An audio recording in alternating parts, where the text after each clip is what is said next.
अस्सलामुअलैकुम स्टूडेंट्स। हमारी जैसे कि आपको पता है कि एक्सरसाइज 3 हमारी स्टार्ट हुई हुई है। आज का टॉपिक भी हमारा परफेक्ट क्यूब का ही है। और इससे पहले मैं आपको 2 क्वेश्चन लास्ट वीडियो पर मैंने आपको समझाए थे, आपने अंडरस्टैंड करे होंगे।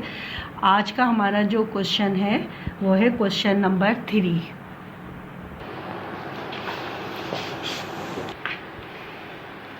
बेटा एक्सरसाइज 3 का question number 3, what is the smallest number by which 864 must be multiplied with to make the question a perfect cube. यानी हमें 864 के लिए वो नंबर मालूम करना है, वो छोटे से छोटा नंबर क्या है जिससे अगर मल्टीप्लाई किया जाए 864 को तो हमारे पास परफेक्ट क्यूब निकल आए। ठीक है, हमें वो छोटे से छोटा नंबर मालूम करना है। हमने इसके लिए सिंपल तरीका वही है कि हमने इसका फैक्टराइजेशन के तहत 864 हमने एलसीएम मेथड से लिखा। और फिर हमने सबसे पहले हमने क्या देखना है कि हमारा यूनिट जो है वो कौन सा नंबर है। हमारा यूनिट है इवन नंबर। जो इवन नंबर होते हैं बेटा वो डिवाइजेबल 2 से होते हैं, तो इसलिए हम कहेंगे कि 4 डिवाइजेबल बाय 2। तो हम 2 से पहले इस पूरे नंबर को डिवाइड करेंगे। 2 4 ज़ा 8, 2 3 ज़ा 6 एंड 2 2 ज़ा 4। ठीक है, अगेन हमारे पास इवन नंबर यूनिट में 2 है, तो फिर इसको हम 2 से ही डिवाइड करेंगे। 2 2 ज़ा 4, 2 1 ज़ा 2, 3 में से जब हम 2 माइनस करेंगे तो हमारे पास 1 रिमाइंडर आएगा। 1 हम 2 के साथ शामिल कर देंगे तो ये बन जाएगा हमारे पास लास्ट नंबर बन जाएगा 12। तो 2 के टेबल में 12 6 पर डिवाइड होता है। 2 6 ज़ा 12। फिर अगेन हम इसको देख रहे हैं कि हमारे पास यूनिट फिर दोबारा 6 है, इसलिए इसको हम फिर 2 से ही डिवाइड करेंगे। हमने यहाँ लिखा 2 1 ज़ा 2। अब देखें बेटा, हमने 2 1 ज़ा 2 तो ले लिया। अब जब सेंटर में से हम कोई डिजिट ले रहे होते हैं और वो डिजिट हमारा जो डिवाइज़र है उससे छोटा है तो फिर हम उसको सिंगल नहीं लेते, इसलिए हम 1 ले नहीं सकते। तो 1 नहीं जाने का यहाँ 0 पहले यूज़ करेंगे और फिर अब इस 1 को 6 के साथ मिला देंगे। तो 2 8 ज़ा 16 ये नंबर बन गया। फिर ये 2 से डिवाइजेबल है तो 2 5 ज़ा 10, 2 4 ज़ा 8। फिर 2 से डिवाइजेबल है 2 2 ज़ा 4 एंड 1 इसके साथ रिमाइंडर मिल गया, ये बन गया 2 7 ज़ा 14। अब हमारे पास बेटा यहाँ देखें यूनिट जो है वो हमारा ऑड नंबर है। जब यूनिट हमारा ऑड नंबर है तो वो हमारे 2 से डिवाइजेबल नहीं होगा, इसलिए हम इसको 3 से डिवाइड करेंगे। 3 9 ज़ा 27 एंड 3 3 ज़ा 9 और 3 1 ज़ा 3। अब हम यहाँ लिखेंगे देयरफॉर की हेडिंग डालेंगे हम, और फिर हम अपने परफेक्ट क्यूब के लिए पहले क्यूब की साइन का 3 साइन लगाएंगे और हमने जो ये परफेक्ट क्यूब निकालना है वो निकालना है 864 का। हमने यहाँ पर हेडिंग डाल दी देयरफॉर के साथ 864। यहाँ हमने जो फैक्टराइजेशन कंप्लीट की थी उस फैक्टराइजेशन को रेडिकल के अंदर लिख देंगे। 2 × 2 multiply 2 multiply 2 multiply 2 and multiply 3 multiply 3 multiply 3।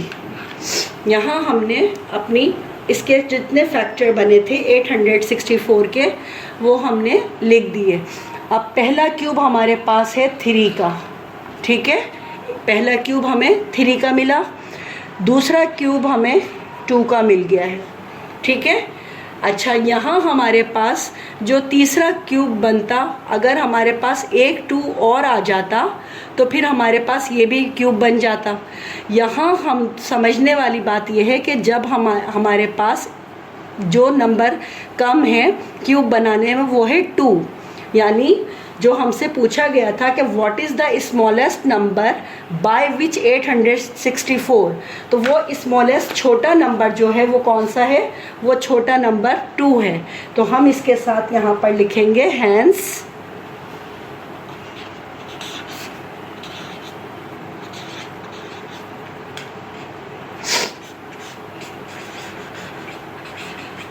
hence 2 must be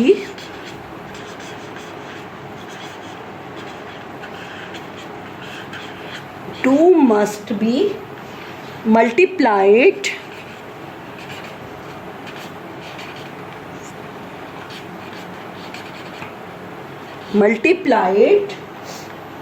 the perfect cube. 2 must be multiplied to make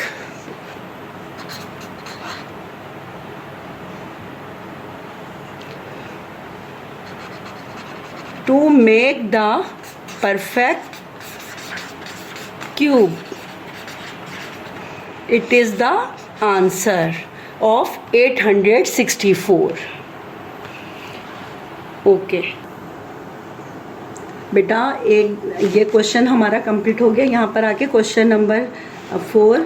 अच्छा, क्वेश्चन नंबर 4 के बाद अब हम बेटा यहाँ हमने ये क्वेश्चन अपना कंप्लीट कर लिया कि 2 जो है वो नंबर है स्मॉलेस्ट, जो अगर हम मल्टीप्लाई करें 864 को तो हमारा परफेक्ट क्यूब बनेगा। आपको समझाने के लिए एक दफ़ा फिर मैं दोबारा रिपीट कर रही हूँ कि मैंने जो क्वेश्चन को किस तरह से सॉल्व किया। क्वेश्चन था what is the smallest number by which 864 must be multiplied with to make the quotient a perfect cube. हमें परफेक्ट क्यूब बनाना है 864 का। हमने इसको एलसीएम मेथड के अंदर करके लिखा। फर्स्ट नंबर हमारा जो था वो था हमारा यूनिट हमारा इवन था। जब हमारा यूनिट इवन है हमने क्या करना है कि 2 से डिवाइड कर देना है, क्योंकि इवन नंबर 2 से डिवाइजेबल होते हैं। 2 से डिवाइड करा, 2 4 ज़ा 8, 2 3 ज़ा 6, 2 2 ज़ा 4, 2 2 ज़ा 4, 2 1 ज़ा 2, 2 6 ज़ा 12, फिर 2 1 ज़ा 2, 1 नहीं जाने का 0 हमने लगाया, और 2 8 ज़ा 16, फिर 2 5 ज़ा 10 और 2 4 ज़ा 8, फिर 2 2 ज़ा 4, 2 7 ज़ा 14। इसी तरह से अब यहाँ पर हमारे पास यूनिट 7 ऑड नंबर है, तो हम इसे 3 से डिवाइड करेंगे। 3 9 ज़ा 27, 3 3 ज़ा 9, 3 1 ज़ा 3। ये जो हमारे इसके परफेक्ट वो बने हैं क्यूब, पहला हमारा क्यूब 2 का बना है, हमने इसको ब्रैकेट के अंदर करके लिख दिया। दूसरा हमारा बना था 3 का क्यूब, वो भी हमने ब्रैकेट करके लिख दिया। अब हमारे लिए आसानी हो गई कि हमारे पास क्यूब जो आए हैं वो ये 2 का एक क्यूब आया है और दूसरा क्यूब हमारे पास 3 का आया है। हमने लिखा देयरफॉर करके क्यूब में रेडिकल के अंदर 864 इज इक्वल टू सारे फैक्टर हमने लिख दिए। अब जब फैक्टर लिख दिए तो जो हमारे परफेक्ट क्यूब बन गए हैं वो हमने पहले बना लिए। 3 का परफेक्ट क्यूब बना था और 2 का बना था। अब ये जो हमारे पास 2 2 बचे थे ये हमारे पास स्क्वायर में आ रहे थे, हमारे पास क्यूब नहीं बन रहे थे। इसलिए अगर इसके साथ एक 2 और शामिल हो जाता तो ये भी हमारा क्यूब बन जाता, परफेक्ट क्यूब। इसलिए हम कहेंगे हैंस लिखेंगे और फिर लिख देंगे कि 2 must be multiplied to make the perfect cube. यानी अगर 2 से मल्टीप्लाई किया जाए 864 को तो ये एक परफेक्ट क्यूब बन जाएगा। एक्सरसाइज 3 का क्वेश्चन नंबर 5 हमारा नेक्स्ट क्वेश्चन है। Find the smallest number by which 13,500 must be divided to make the quotient a perfect cube. वो कौन, यानी हमें वो छोटा नंबर मालूम करना है। अगर हम 13,500 को डिवाइड करें उस नंबर से तो वो हमारा क्वोशंट में परफेक्ट क्यूब आंसर दे। हमने क्या करना है, सबसे पहले 13,500 को एलसीएम के अंदर फैक्टराइजेशंस के ज़रिए हमने सॉल्व करना है। हमने सबसे पहले देखा इसका यूनिट हमारा 0, इवन नंबर है, ये 2 से डिवाइजेबल है, हमने पहले 2 से डिवाइड किया, 2 के टेबल में 6 पर 2 6 12 आ गया, 1 बाकी बचा था रिमाइंडर में, 1 इसके साथ मिला, ये बन गया 15, 2 7 14, 1 बाकी बचा, 1 इसके साथ शामिल हुआ, 2 5 10 एंड 0 एज इट इज़ नीचे उतर आएगा। फिर 2 से डिवाइजेबल है, फिर दोबारा अगेन 2 से डिवाइड करेंगे, 2 3 6, 2 3 6, 1 इसके साथ यहाँ मिल गया, ये बन गया 2 7 14, और फिर ये बन गया 0 का 1 इसके साथ मिला यहाँ पर, ये बन गया 10, 2 5 10। ठीक है, अब देखें हमारे पास यहाँ 5 है, जब यहाँ 5 है तो इसका मतलब है कि ये 2 से डिवाइजेबल नहीं है, या तो ये 3 के टेबल से जाएगा या 5 के टेबल से। पहले हम 3 के टेबल से इसको देख के देते हैं कि 3 के टेबल से ये डिवाइड हो जाता है। 3 1 3, 3 1 3, 3 2 6, 1 बाकी बचा था रिमाइंडर में, 1 इसके साथ शामिल हो गया, 3 5 15। फिर अगेन ये 3 से ही डिवाइड होगा, 3 3 9, 11 में से 9 माइनस करने पर हमारे पास 2 बाकी बचे थे, 2 यहाँ इसके साथ मिल गए, ये बन गया 22, तो 3 7 21 हो गया। अब 22 में से जब 21 माइनस करने पर 1 बाकी बचा था, 1 इसके साथ यहाँ मिला, तो ये बन गया 15, 3 5 15। ठीक है, फिर ये दोबारा अगेन 3 से ही डिवाइड होगा, 3 1 3, 3 2 6, 1 इसके साथ एज ए रिमाइंडर बचा, तो 3 5 15 हो गया। अब देखें यहाँ हमारे पास फिर 5 है, अब लेकिन ये 3 से डिवाइड नहीं हो सकता है, क्योंकि 3 4 12 तो चला जाएगा, तो 5 हमारा डिवाइड नहीं होगा, इसलिए हम इसको 5 के टेबल से डिवाइड करेंगे। 5 2 10, 2 रिमाइंडर बच गया, 2 5 5 25 हो गए। फिर 5 5 25, 5 1 5 हो गए। अब देखें यहाँ हमारे पास पहला पेयर क्यूब का जो बना है वो बना है 5 का, दूसरा बना है क्यूब हमारे पास 3 का। अच्छा, यहाँ ये जो 2 बाकी बचे हैं, ये 2 अगर हम दोनों 2 को मल्टीप्लाई करते हैं तो ये बन जाता है 2 2 4, यानी 4 वो नंबर है जिससे हम अगर डिवाइड करेंगे 13,500 को तो क्वोशंट हमारा परफेक्ट क्यूब शो करेगा। तो हमने सबसे पहले परफेक्ट क्यूब के लिए 3 लिखा और फिर लिखा 13,500। अच्छा, साथ साथ देयरफॉर लिख लीजिएगा, क्योंकि अब हम इसके बाद ये काम करने जब जा रहे होते हैं तो हमें ये हेडिंग डालनी ज़रूरी होती है देयरफॉर की, कि देयरफॉर क्यूब 13,500। और जो हमने इसके फैक्टराइजेशन कंप्लीट की थी वो हम यहाँ लिख देंगे, 2 multiply 2 multiply 3 multiply 3 multiply 3 multiply 5 multiply 5 multiply 5। ठीक है, यहाँ हमारे पास पहला क्यूब 5 का बना है, दूसरा क्यूब हमारे पास 3 का बना। अब ये जो 2 हमारे पास 2 बाकी बच रहे थे वो हमारे पास यहाँ हमने लिख लिए,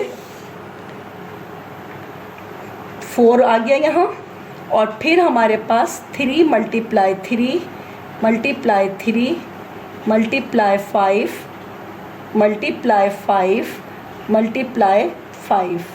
अब देखें ये क्यूब बन रहा है, ये क्यूब बन रहा है, ये जो 4 बाकी बचा है इसका हमारे पास कोई क्यूब नहीं बन रहा। जब कोई क्यूब हमारे पास नहीं बन रहा तो इसका मतलब है कि 4 जो है वो ही नंबर है जो हमें रिक्वायर्ड था। हम यहाँ लिखेंगे हेंस, हेडिंग डालेंगे, फिर हम लिख देंगे आगे 4 must be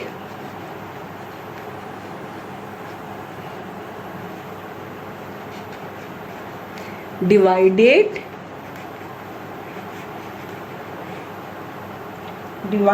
to make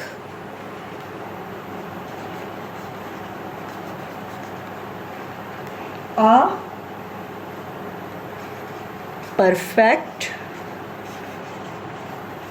cube. ठीक है, यानी 4 वो नंबर है कि जिससे अगर हम डिवाइड कर दें 13,500 को तो ये परफेक्ट क्यूब बन जाएगा। 4 is the answer of 13,500 perfect cube. Okay, अल्लाह हाफिज़, टेक केयर।